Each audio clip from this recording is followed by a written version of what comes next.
bonjour, bonsoir, ça dépend de l'heure à laquelle vous nous recevez. Dans la chaîne, dans la télévision, dans la chaîne Nabino, qui n'est ni autre. Bayoka News Télévision. Bayoka News Télévision, on a vraiment appelé ça Nabino toujours. Ma réalité en général, en particulier, dans la Kinshasa, où est notre capitale. Les locaux, la télé-réalité, tout ça sur terrain, dans le messano. Tout ça toujours sur terrain.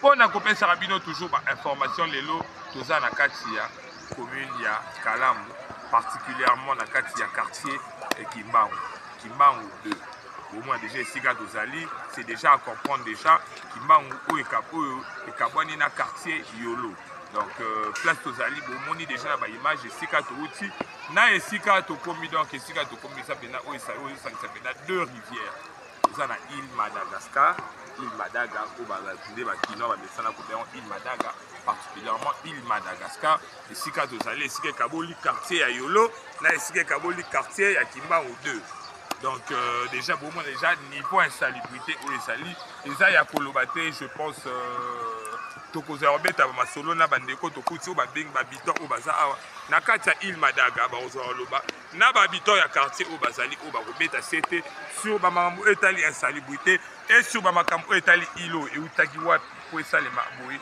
parce qu'il y a des Congolais il y a des qui vivent awa mais baza na kati ya mboka ba particulièrement la kati ya capitale donc je pense que faut kobeta vraiment c'était sur o etali insalubrité o tokuti awa fait koyeba d'abord d'où vient cette île et d'où vient l'appellation ya île o totambwisa kaka micro na biso nde tomesana bomesana kotambwisaka micro mpe bokozwa oyoka basuggestion ya bandeko babengi babiton bakinois oyo baza na kati ya île Madagascar na baye bazali ondinga ya esika tozose retrouver donc cas sur terrain restez branché pour bokozwa bainterview bokozwa oyoka mpe bokoyeba but na bamakambo nyonso oyo esalami po te lelo tokóma na situation oyo restez branché pour totambwisa micro ensemble na celui que j'ai toujours appelé l'ingénieur Babou derrière les images tokomeka kosola na bandeko mpe bakomeka kopesa moi suggestion na bango je pense que le patron de la ville de Kinshasa papa le gouverneur Daniel Bumba azobeta c'était sur le coup de poing il y a une salubrité je pense que bisika ya koya peut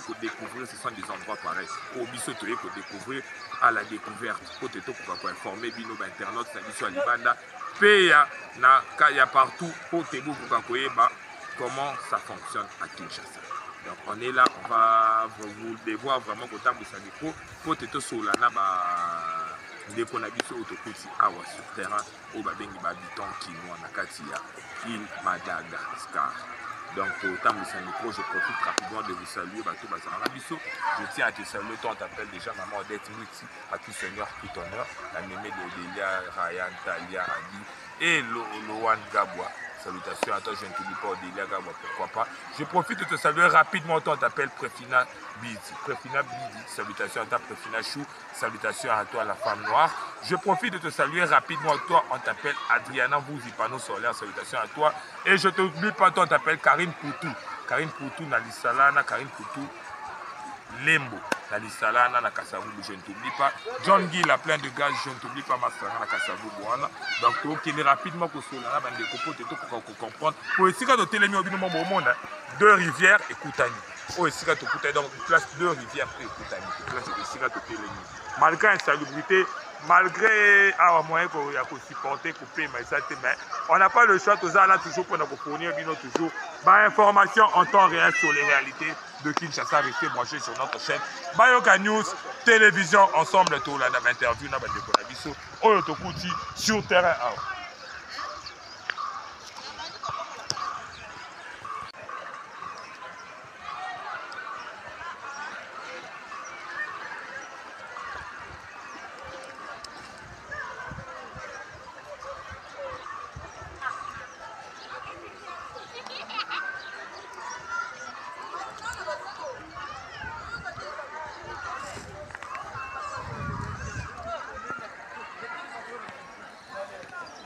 Oui, déjà, tu vas continuer, tu vas continuer 14 interviews dans le Solana sur ce qui concerne les réalités. Il y a Essika Otozali, Otobéni, île de Madagascar, Oye Kaboli. Donc, déjà, je pense que tu vas intervenir, tu vas problème, bientôt, tu vas attendre saison et à boule.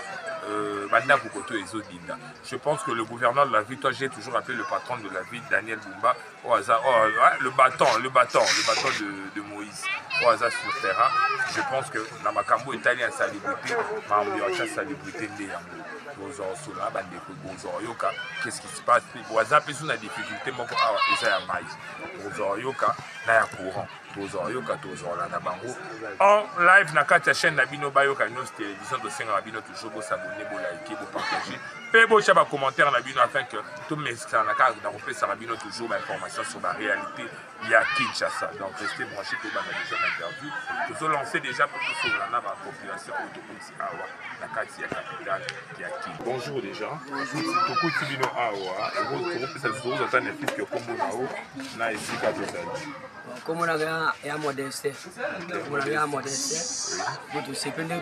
Sika, avant c'est la biso et Sika. Quand nous avons Zinda, chaque jour nous avons voulu bani, mais quand on a bandako, et à bien dit, bandako ezo beba, ezo kufa, mura ezate, mai kwa programme mai ate, on a tout la goda mu kondige, abanano makamonano la quartier na biso. Ah, tous dans la quartier, ni tous à voir. Kimbangu 3. Kimbangu 3, biso za justement na Kimbangu 3 c'est que biso ne toza mambe za pasi, mai écoute la biso na bandako makambe belé c'est que courant ya pasi, mai ya pasi. Mokonzi ndenga kotiki te mokonzi la biso sika asale la biso mama kambwana na ndenga kitoko po biso peto sepela po biso so to bana mboka. Tozana wapi? Tana ili madara Kimbangu 2. Justement il fallait mokonzi asani natala na no position na biso awa mai na c'est que kalamu awa ndenga za amena se biso makasi.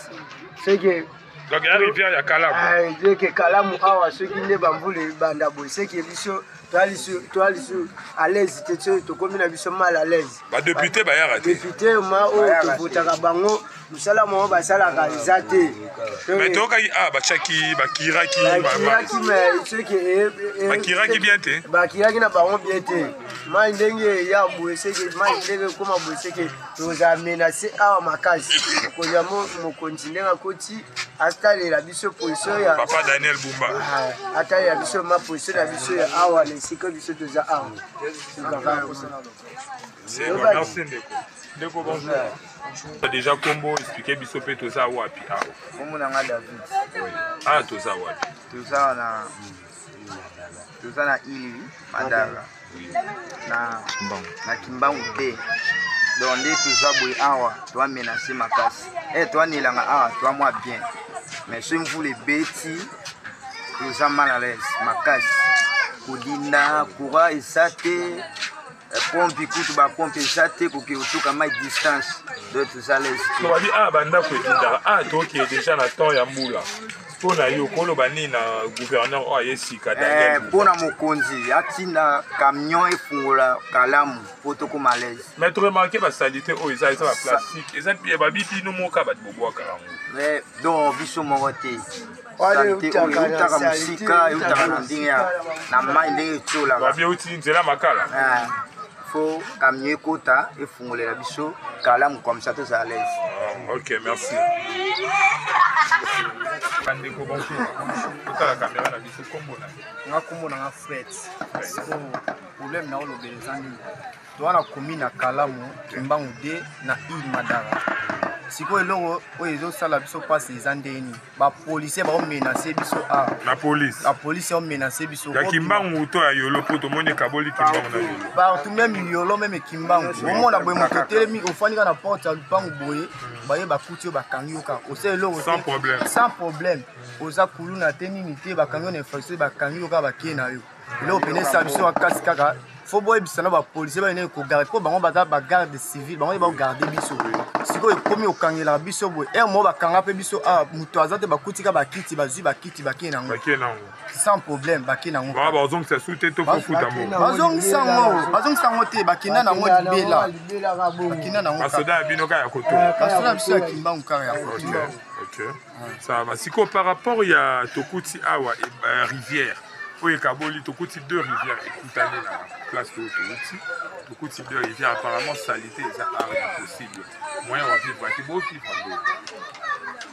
la députée peut la zala, tofika so ndeni tomonaki kamini kote mbala moko etimolaki nango mais donc tobangaka mponaki nde etimolaki boye peut-être que soki bamvula ebandi lisusu ekobanda esi okota biso na bandako mais banda batimoli tomoni nano ekota biso te mpona bambula mpe ebeti ok bon par rapport ya oyo etali mai na to mpe courant ezalaka nango bien koto non problème ya courant na mai donc tosouffrir makasi courant omonaka boye courant ekoya moke eke mais courant pene eza pena tout en fait te mai mpe toza awa nde omona quartier mobimba oyo toza na pompe ka moko kuna likolo mosika pompe moko na bandako eza na bapompe te eza na bapompe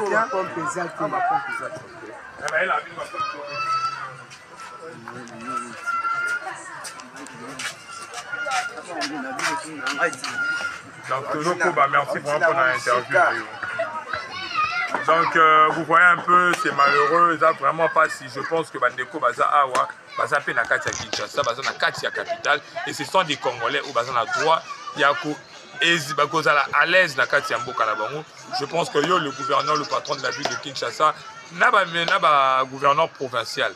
Je pense que Babilo retient Misu Yango dans la kati ya Île Madaga, ou Ekaboli, quartier Kimbangu 2, na Yolo. Où on a bien en salubrité et Awa. Je pense que ceux qui ont soumis, on attend un tracteur. Et que ça là, moi quand même bien. Ceux qui ont soumis, on peut distribuer au courant, topé maï, dans bon état. Je pense que Congolais, la biso bandeko baza habitant à Koto, bakozala na Sengo. Je pense que bilo yo chamisu de yango to ko bakara na compte interview na biso. Toza vraiment na kati ya Île Madaga o Ekaboli. Quartier ya Yolo na quartier ya Kimbangu. Tozoko ba o esa na kati ya commune ya Kalamu. Tozoko ba kaka na komeka kosola na bandeko. Pote ba koka kopesa biso ba problème na bango pote biso peto koka kolakisaka toujours bino ba internaute na biso ya Libanda et de partout. Na bino ba konti o bomesana na kolanda biso na kati ya chaîne na biso Bayoka News télévision. Tozo continuer pe tozoko ba kaka na ba interview, restez branchés.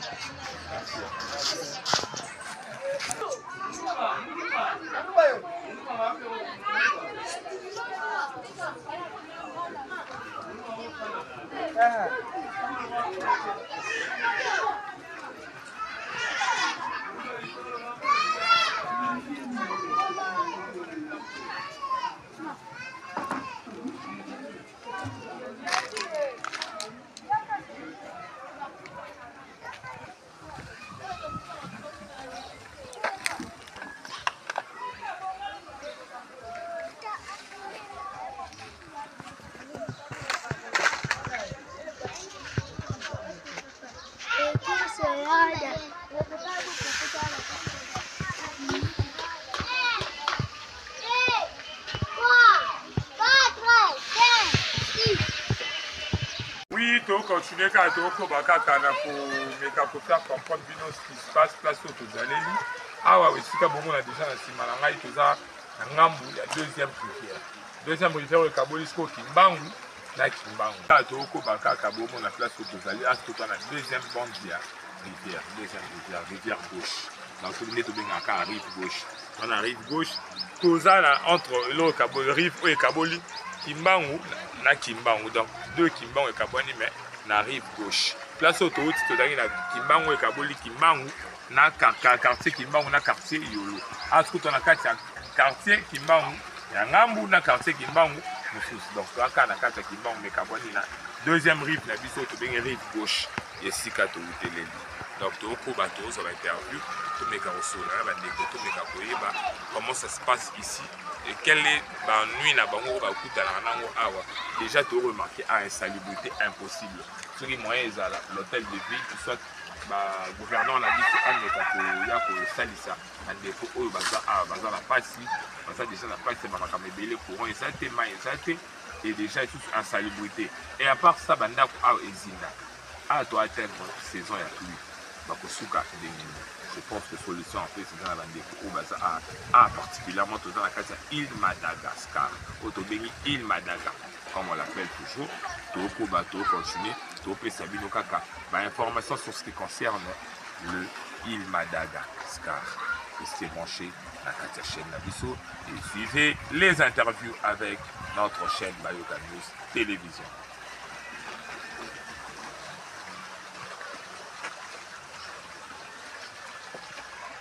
frère na il tobotameli awa toyebi arrêté awa tokoleli awa veut dire kotuna koloba ke eza likambo yoso biso passe na ndenge nini ato na kati ya capitale tona kati ya Funa district ya Funa eza tobaka eza capitale oyo ya Kinshasa parce que so na temi lelo bona oza transport to aéroport transport ke debo par na katikati meta Funa nde tozaleli awa so tali normalement a sombule beti toza toujours na passe sombule beti mona kalamu oyo etondaka etondi pelo banda biso etindaka mais so tesi normalement ke awa totelemi awa toza na courant pasi mai pasi mais toza na place ya capitale siko lo tokoloba nini tofotaka topesa bino bavoix parce que olobela biso siko veut dire ke tofotaka na biso surtout tofotaka te parce que topesi message oyo na gouverneur akote esika bagouverneur so baleka awa bakipa biso te ipoza capable kosala eloko moko awa parce que tona nini population na yo eza toujours na derrière nsima na yo lesu capable koloba ke kolase message wana botela biso nanu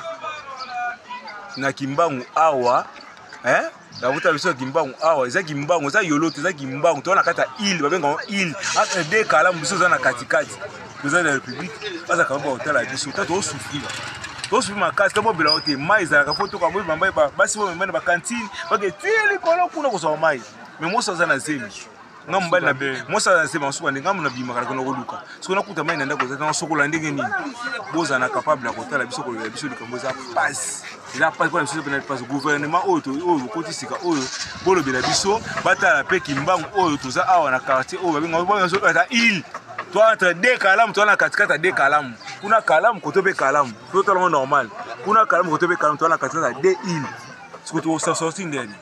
Est-ce que l'air déjà il ou Salé Babana il ou Salé il y a déjà eu des centres gouverneurs à Tamon qu'on a Banda il oyo et Salema ti le lo pona absolument mon frère toza bande koto so la ngo passer to bana mboka il faut loba muto loba clair ya ko mati ko bate na il oh les intellectuels bazali ba ko sale kuluna azala te mona il kuluna azala te les mots kuluna ba utilisaka wana ezala côté bango na bango bana bango o basala buso bana bango kuna awa toza awa kuluna zalaka te ana toza boye toza na ba problème sérieux to déclarer bana gouvernement se salema mutu moko ta continuer biso ta mayo babenga te forage ya pamba awa ezalaka te courant ezalaka problème sérieux courant ça ndeni il faut toza ko uta na ngambo yolo kuna to benda basinga ko sala nini e awa ce moment là ya autologique opportunité de moni bino ba négocier kiti boza ba lobena biso boza ba to cha mutema boza lokwa ba deuxième boza lokwa ba deuxième député na biso ko lobela biso ezabino bolobela biso likambo ya courant na mai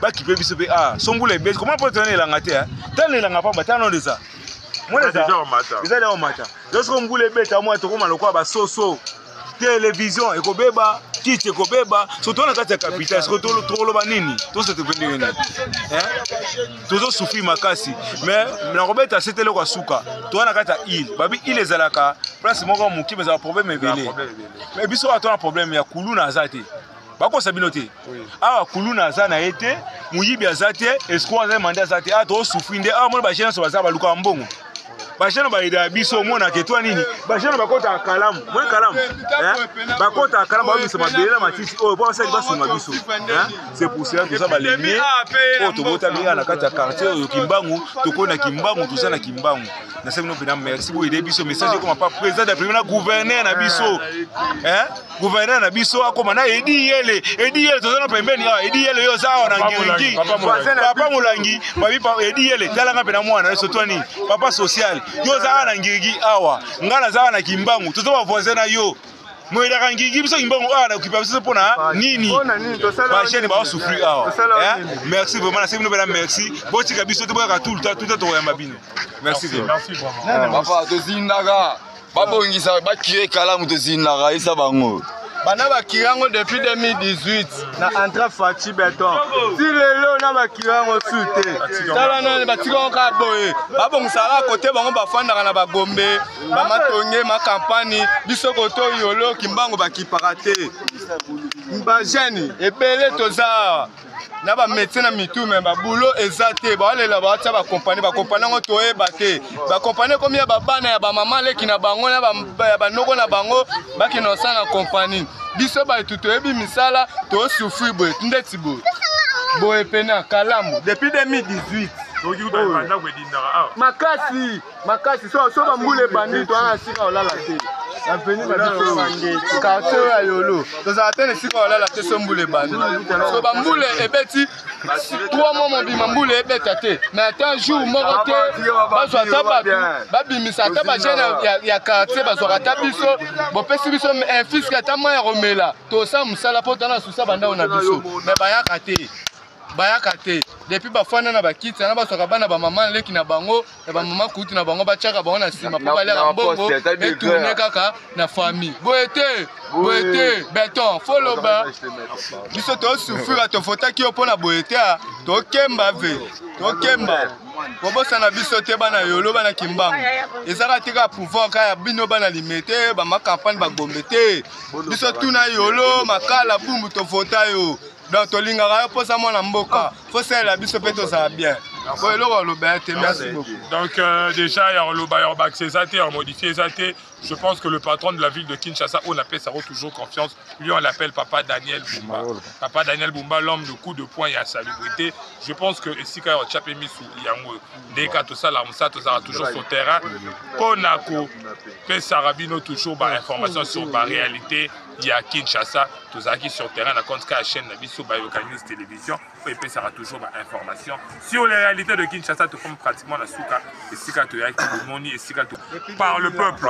Je pense que tu as commis déjà la souka, il y a 30 chabisso restés toujours branchés pour ton ça toujours ma information en temps réel, il y a ma réalité, il y a Kinshasa, peuple Azolela, peuple Alobi, peuple Aleli, peuple Aleli. Je pense que Yeto Bengare Fachi Béton, le Fachi Béton, je pense qu'on a toujours scotché et branché la Katia chaîne Nabiso pour ample information. Ciao, ciao, bye.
Okay.